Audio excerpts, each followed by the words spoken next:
Welcome to the Wise Doula podcast, a place for informative, uplifting, and educational conversations. Here, we will discuss all things connected with parenting, from conception to birth, postpartum, and beyond. You are amongst friends here, so go ahead and grab a cup of your favorite drink. Remember, not caffeinated if you are expecting, and join me inside. I can't wait to speak with you. Well, hello, and welcome to a very special episode of the Wise Doula podcast. Today is a bonus episode. And today I'm going to share with you a little bit of a fun story. In case you don't know, two things about me. I'm bubbly and I'm from Spain. And there is a word that is going to be appearing in this episode quite a bit. And I want you to put it in a special box and think of it, okay? That word is going to be hybrid, híbrido in Spanish, because we don't pronounce the H. The H is silent. So we're going to get to why hybrid is an important word for this episode. Throughout the years I've spent in the US, 24 in total this summer, I have traveled to Spain to see my family many, many times. I've traveled twice a year, once a year, every other year, every 3 years, depending on the circumstances, right? This last time, unfortunately, due to the pandemic and due to a lot of life circumstances that happened, it had been 9 solid years since I went home.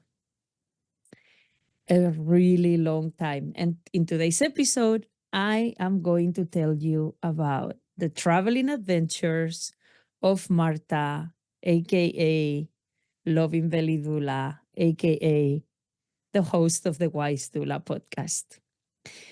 What are the traveling adventures of this doula? What happened on my trip?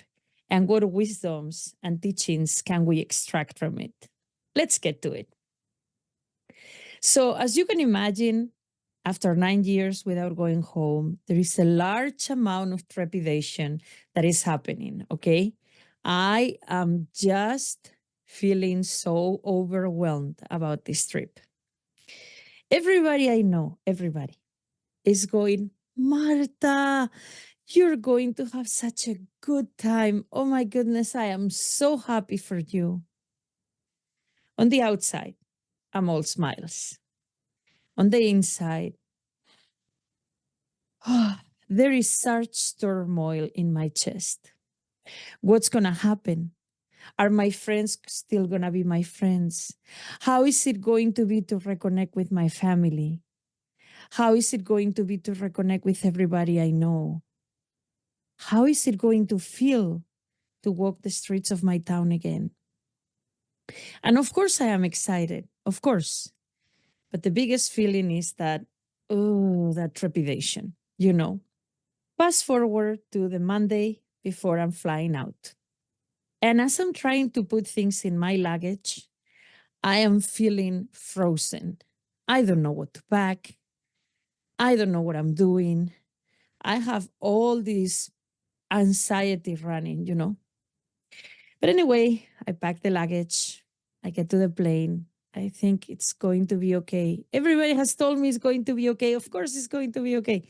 One of my good friends that I love dearly, however, told me something else. She said, I don't agree with that you're going to have a great time. I think you're going to have the time that you need to have. And that the things that need to happen, the good, the bad, the in between, they will happen and you will deal with them. And I'm really thinking about that. So I go through my flights. You know, I'm on my last leg of the flight. And when the plane is about to descend into the airport, I have a thought that I've never had before. And the thought is, boy, wouldn't it be nice if the plane stayed in the air just a few more hours, not a long time, just a couple, to give me more time to come to terms with everything that I'm going to encounter after 9 years. And you might be thinking, why were you worried about the 9 years? Well, wouldn't you be worried going back home after 9 years?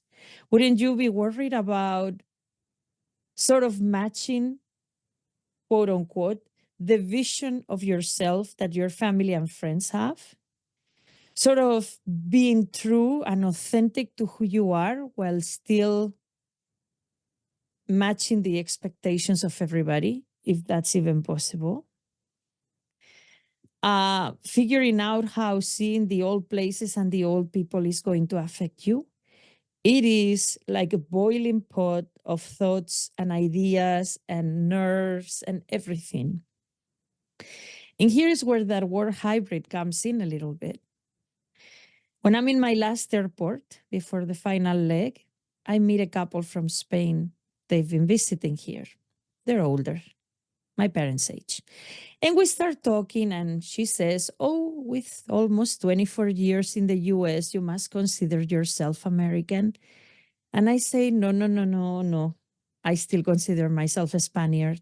Even though I've been here 24 years, I am a Spanish girl through and through." "Yeah, but all the time living here, you must consider." And then I say, "You know, I think over time we become a hybrid of a little bit of Spain and a little bit of US and a nice combination of both, you know. We love the best aspects of one country and the other. We are by the worst aspects of one country and the other. And we have become a hybrid of both countries because we love the American culture, but we love the Spanish culture." So, you know, after sitting in that plane and dreading the landing and everything, I finally land and I'm received by my family, and it's amazing. The reunion is amazing. And then at the same time, it's challenging, you know, because uh, you're not a child anymore, but here you are going back to your childhood room, going back to your parents' house after being independent for a long time, after having your own family. And it's a challenge to get adjusted to. I'm back to my college room. I'm back to my college things. We see this in movies all the time, don't we? When the main character goes back to their hometown and they sleep in their teenager room. It's really a shocker. You appreciate everything your parents do for you and have done for you, but at the same time, you feel a little bit out of sorts. You feel that you still belong there, but you don't belong 100% perhaps, or your footprints are not there like they used to be. The essence of you is not in every piece of furniture, in every book, in everything. They're kind of like memories you observe in a museum.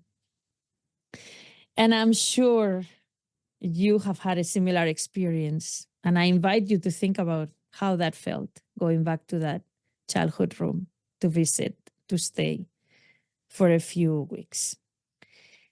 And you might be thinking, "Oh, Marta, if you hadn't gone for 9 years, you must have been so excited about going. Why did you have that trepidation?" Well, like I explained, part of that trepidation was, how is it going to be reconnecting with my family, my friends, the places I knew, my childhood room? The other part of that trepidation is perhaps a little bigger. Not perhaps, it is bigger. The other part of that trepidation is because my life has changed significantly since the last time I went to Spain. Let me tell you, the last time I went to Spain, I traveled with my husband, and it was the year 2015. The year 2015 was the year that we lost our baby during pregnancy, Mary Celeste. And that summer, I was supposed to have been really close to my due date. My due date was in September. So I was not quite sure that I could travel that summer. But of course, since we lost our baby, I was able to travel. Not many people in Spain knew about our loss, not many of my family members, only the closest ones. And so it was a very challenging trip, even though it was a lovely trip, because 6 months after our loss, we were both still deeply grieving. And we were in the middle of a family wedding. So there was a lot of celebration happening around us, a lot of dealing with people and relatives and friends. So we had to put on a brave face. So that was the trip 9 years ago. Another thing about that trip, when I traveled to Spain 9 years ago, I was still a full-time teacher. The biggest change in those 9 years is that now I was no longer a full-time teacher. Now I am a business owner, a doula, a childbirth educator, a lactation educator. I am creating my own path. But when you go back home to the people that knew you since you were little, to the people that for your entire life have known you as a teacher, your mom is a teacher, you were a teacher, they have a version of you that is the one that fits their perfect little mold. And they're expecting that version. Your family is expecting you to maintain that version. And you feel that you're not completely at liberty to not maintain it. So the funny thing is that when I was still here, I was thinking, I'm going to go to Spain and live my authentic self and announce to the four winds that I am no longer a full-time teacher. I have my own business. I am a doula. I am a lactation and childbirth educator. I get to work with families and accompany them in this amazing process of pregnancy, postpartum, birth, preconception. I am so thrilled and so in love with what I do that it's going to be so easy to sing it for the world to hear. That was my thought process when I was here. As I land in Spain and I start interacting with more and more of my relatives and more of my friends, I start realizing that they're expecting an old version of events, the one that fits in that perfect little mold, and that it's not going to be too well received if I give a different version of events. Or perhaps by trying to explain what I do, I'm going to encounter a lot of faces of not understanding what I do, a lot of judgment, and a lot of additional explanations. And so it becomes clear, that I need to do what I need to do to have the most effective, beautiful trip possible.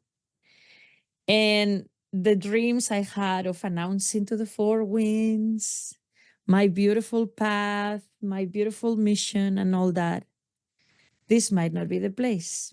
It might not be the time. It is the place, but it is not the time. And so I decided to drop that sword. Okay, I dropped that sword. But what happens when I drop that sword is that it creates a lot of feelings of being inauthentic inside of me. I feel inauthentic. Why did I do that? Why did I tell people I was still teaching? I'm not still teaching, not like that. I'm still teaching, of course, but not like that. Why did I do that? And it becomes a matter of not the right time. The right time will come. It is not right now. It is not. And I choose what friends to share it with, what acquaintances to share it with.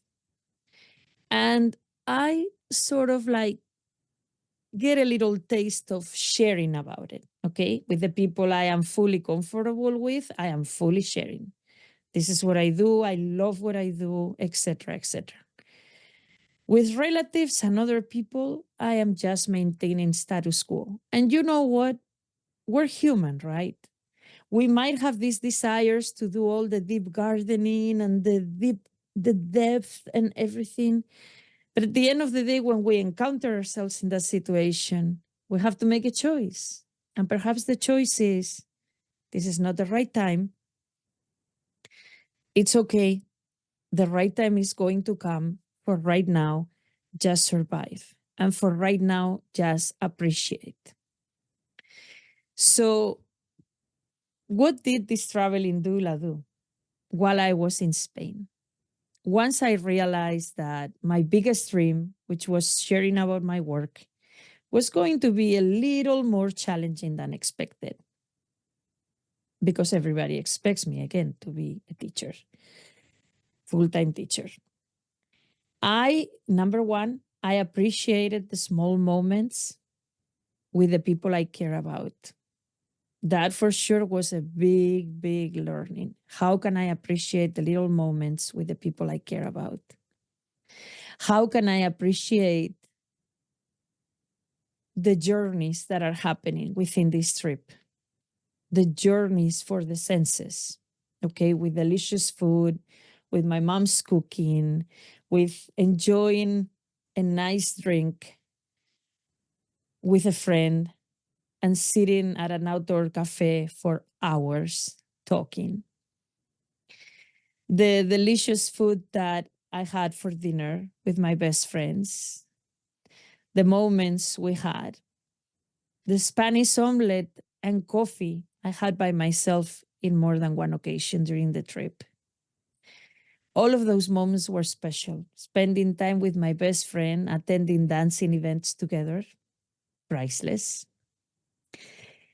And even though I don't get to tell everybody what I do, and there is sadness in that, there is, I still walk around with my doula hat on and ready to share with anybody that is open and interested. So, what did I do? I connected with a couple of beautiful professionals that work in the same field. One is a doula, one is a perinatal psychologist. Good things are coming up with those two friends, so I will keep you posted. We have some projects in common coming up. I visit a local baby store that has really unique items, and I get to know what they are about. I pay attention to every conversation I hear about pregnancy and birth on the street like never before. I'm always learning. That's one of the things as a doula, I'm always learning. And I, for example, enter a pharmacy, find an entire section devoted to postpartum care and pelvic floor care and everything related to the feminine body. And I wriggle my eyes with looking at everything, seeing what it does, observing different brands, observing different prices, what kinds of products are selling, why are they selling them. And it becomes another learning experience going to that pharmacy. So imagine going to the pharmacy, listening to pregnancy conversations outside, making connections with local birth workers, making connections with local business owners. How amazing is that? And in the middle of that entire trip, and it's only 3 weeks, so yes, in many ways it's super short, and in many ways it is enough. In the middle of that entire trip, what I think about is small moments of gratitude. Where are they? How can I identify them? So, number one, I feel gratitude for my path. The Marta that traveled now and the Marta that traveled 9 years ago are not the same person. There has been changes and growth.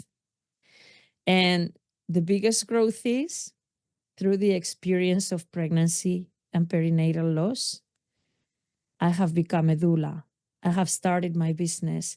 I have become inspired by my own baby who didn't get to stay here with us to help other parents and other babies, regardless of whether they came to earth or they went straight to heaven.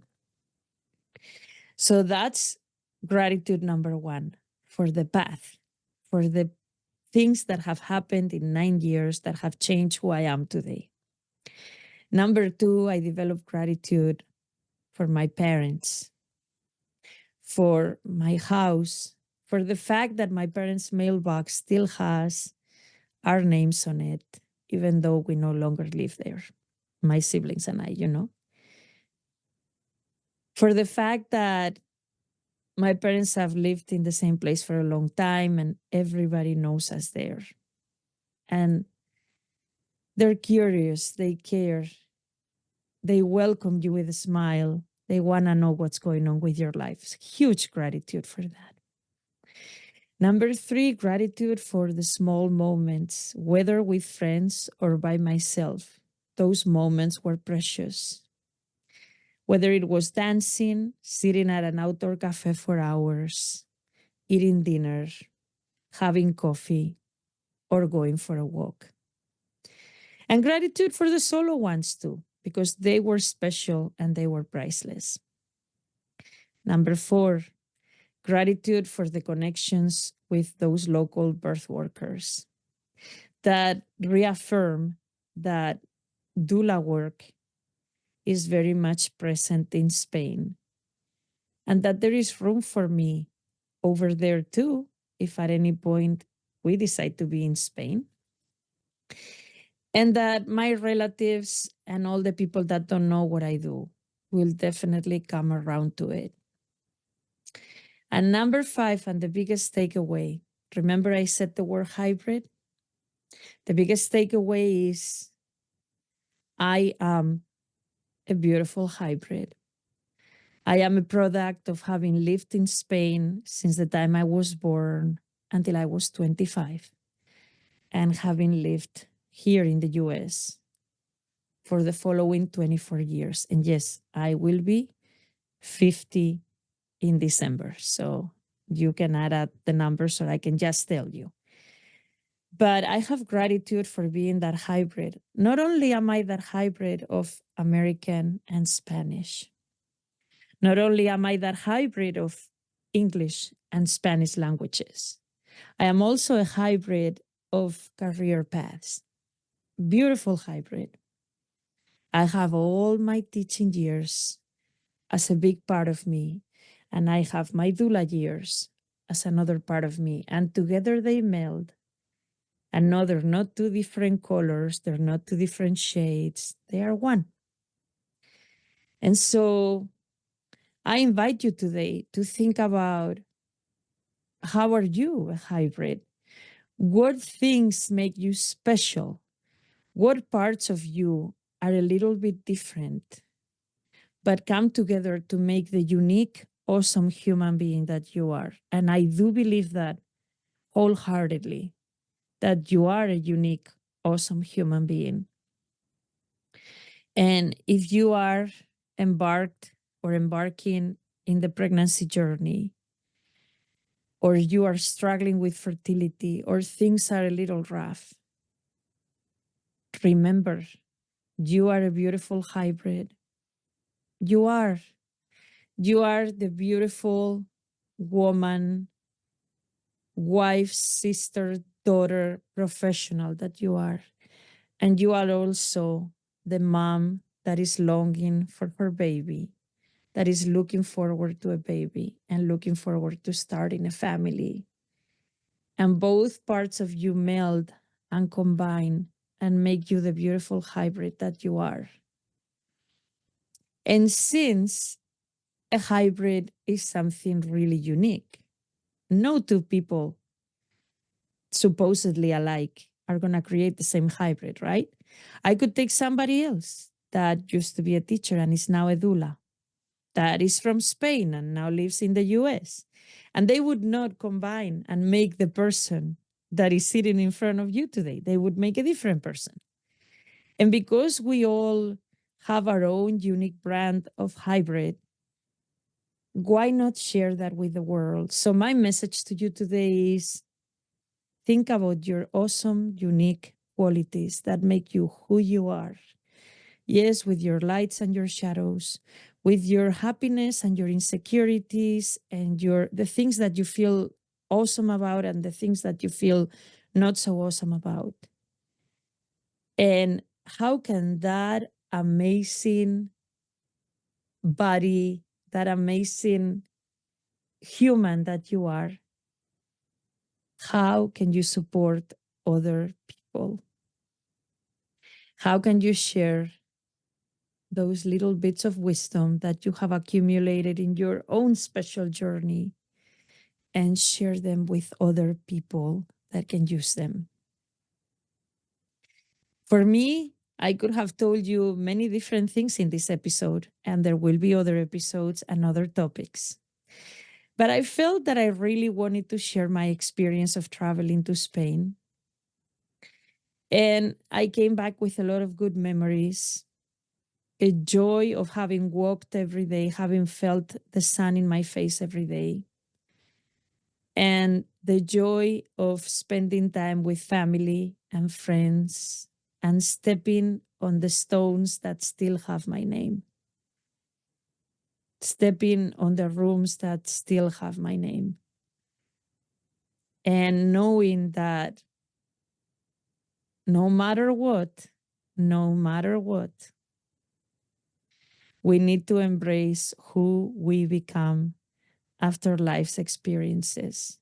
We need to embrace who we become after challenges and difficult things that we go through. And we need to embrace who we become. And as we transform and grow, never forget that who we used to be, it's still there and it's still useful in our journey. Okay, well, that has been today's episode. I hope you have enjoyed it. I have enjoyed this time together tremendously.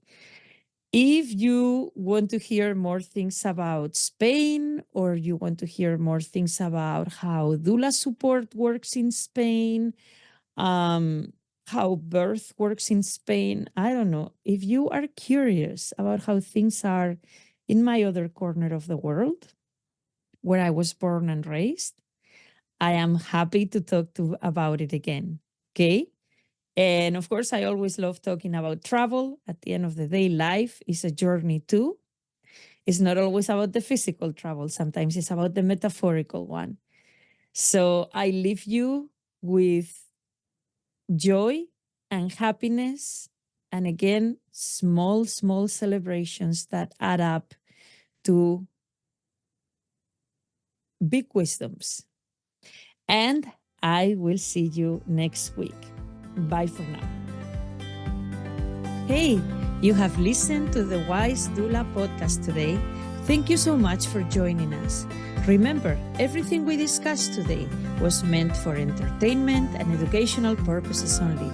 It does not substitute the advice of your medical provider.